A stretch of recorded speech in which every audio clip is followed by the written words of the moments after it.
Hello everyone, and now welcome to a game, Lin versus LabyRinth, or LabyRinth.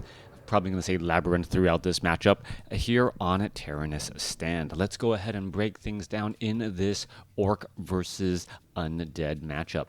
Labyrinth spawning as the blue Undead on the top left-hand side of the map. Meanwhile, Orc Lin spawning in the yellow trunks here on the bottom right-hand side, opening things up with an Altar of Storm and an Orc Burrow. Going to be interested to see what strategies will be coming out, and it looks like it will be Blade Master with Grunts going up against, if I had to make a guess, Death Knight with Ghouls, at least for the start. From there, strategies can change and deviate, just going a little bit faster until we get to that 2-minute mark. It is going to be a Death Knight and it is going to be a Blade Master, and the quick next check is going to be to see how Lin tries to follow up with his tech.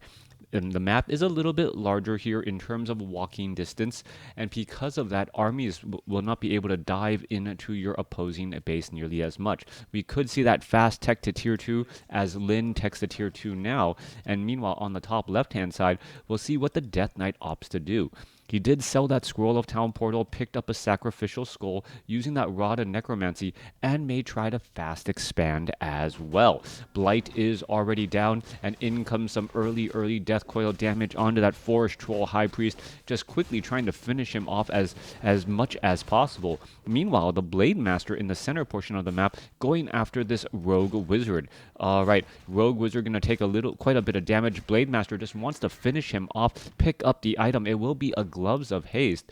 Now he's probably looking for a Slippers of Agility in order to, well, work better with his auto attack abilities. Higher base damage, better critical strikes. That's always going to be the case there as the Rogue Wizard gets taken out and he picks up a second Gloves of Haste.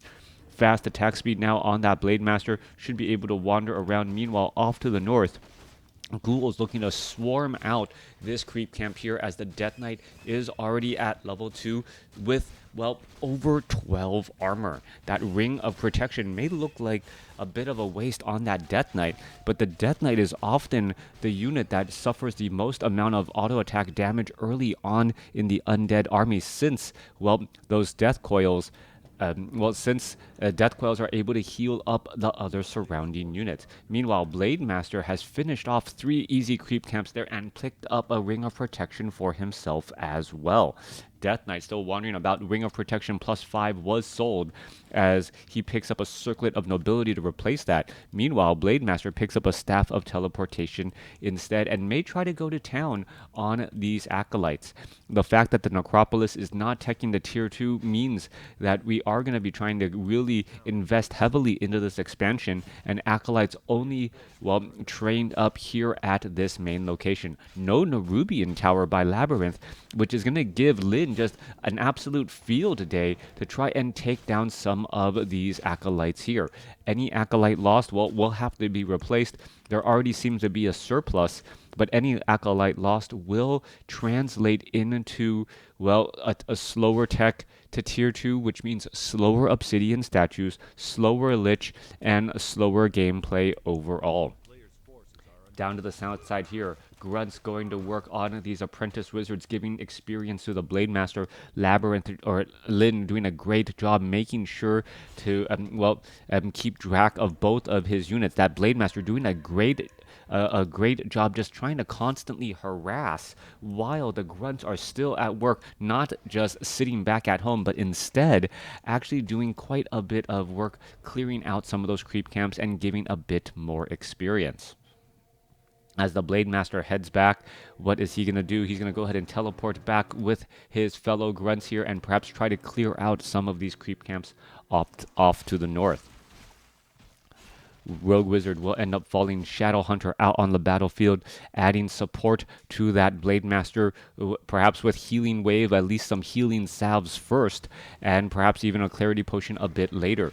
Meanwhile, Blade Master gonna pick up a Scroll of the Beast, a useful item, but I believe the window of opportunities for usefulness is gonna be a bit tough. You normally want to do some sort of timing attack on your opponent with that Scroll of the Beast and have it translate into heavier losses. base. However, with Labyrinth now operating on 2 bases here, Lin has to be careful and calculating, trying to exchange efficiently, not just try and win the game outright. If it doesn't go well for him, he's going to find himself, well, further behind, as Labyrinth will be able to replenish those forces and units much more quickly since he does have an Expo up.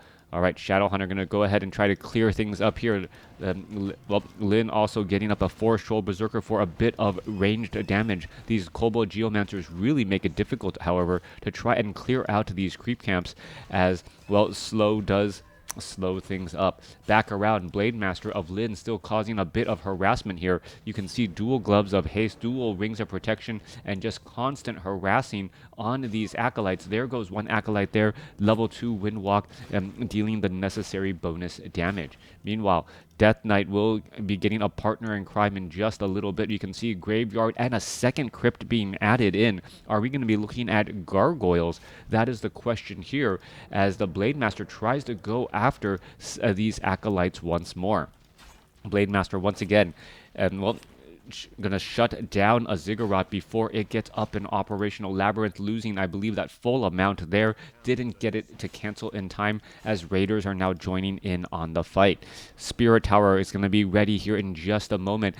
Necropolis is already done, and what is going to happen next? Perhaps trying to clear out the Sasquatch, perhaps get the Shadow Hunter to level 3. The Shadow Hunter does have a Sobi Mask, a very useful item, healing wave, and more mana on the Shadow Hunter is always a good thing for that Blade Master. Meanwhile, Blade Master looking to clear out some more of these creep camps here. Replenishment Potion is on that Blade Master. He may, well, try and attack and then wind walk while using that replenishment potion to give him more attacks a bit later. Coming back around, the Blade Master overall doesn't have that great items. Gloves of Haste ×2, he does have a faster attack speed than normal, but his critical strikes are not going to be really hitting that upper 200s anytime soon unless he gets some Claws of Attack. Meanwhile, Grunts going after the Tomb of Relics. Pillage is not yet done, so easily taking down a building but not getting much for it. Taking a look back here, we are looking at dual crypts, and it is going to be for a second, being able to research Burrow and a Crypt Fiend at the same time, as the Death Knight finally on the board out here with that Lich, as the tech to tier 3 is nearly halfway done. Lin, already at tier 3, has gotten a Tauren Chieftain, and we may also be getting up a Tiny Great Hall. Yes, Tiny Great Hall, it is going to be a quick, fast, or it is going to be an expansion and being built very quickly because of that tech to tier 3, and opting in for that Tauren Chieftain as well. A great catch-up. You saw how much Labyrinth invested to try and get this Haunted Gold Mine up and running, and with that ended up delaying his tech to tier 3. Meanwhile, off on the other side, we see that Lin, because he tech to tier 3, was able to get this expo up so much more quickly than his opponent without suffering all of the setbacks with harassment. Blade Master is still going around the map, going after Renegade Wizards, trying to clear out this Renegade Wizard creep camp and pick up some more useful items. However, it is going to be a close battle. Both sides here not realizing how close the other is, as the Raiders attempt to take down the Enforcer. Enforcer taken down by the Death Knight. Healthstone picked up by the Tauren Chieftain, but the experience was lost. Tauren Chieftain still sitting at level 1 with Stomp, does not have Endurance Aura just quite yet. Lich does get to level 2, does have the Ring of the Arch Magi. Scroll of Town Portal quickly to try to get away. Blade Master getting in one quick there. Tome of Strength, I believe, was picked up by the Death Knight just before it teleported away, as the Tauren Chieftain still uncomfortably sits at level 1, really wishing it had Endurance Aura. Both sides now getting into low upkeep, 58 supply compared to 53, and although both teams are going to be getting up, I believe, 3 heroes. Nope, no, 2 heroes for the Undead. Both teams have tier 3. Both teams have expansions and expos, but how they got there was, well, very different overall.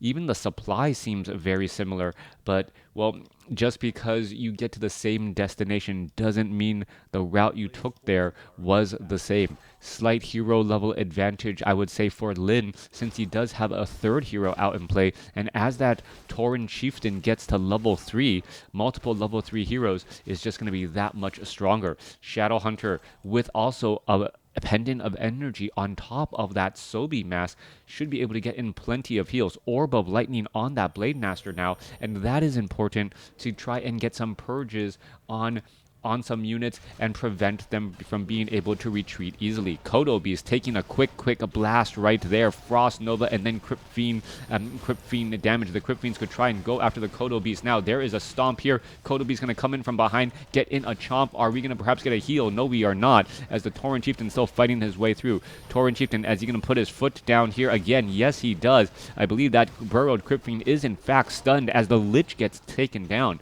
Kodo Beast going to end up losing that Ghoul there, so both Kodo Beasts are out of the fight, as the Obsidian statues are also getting taken down as well. This is odd. Normally, Kodo Beast and Obsidian statues are not taken down in battles. They are guarded and cared for because of what they can do on the field and still be effective at dealing damage back the other way, as the Blade Master gets an Ankh of Reincarnation just in time.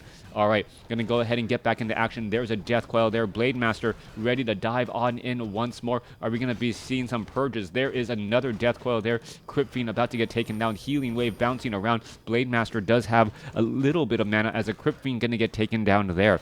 Death Knight a little bit late on that Death Coil, as the units are trying to retreat back. There's a Death Coil there on the Blade Master. Blade Master needs to get healed up, as it looks like he will be able to retreat back down to 61 hit points, able to stay alive and get healed. Kodo Beast out here on the battlefield, but nothing really to eat, as we can see a burrowed Crypt Fiend gonna end up just getting taken down quickly. Low hit point Raider trying to hide in the back there.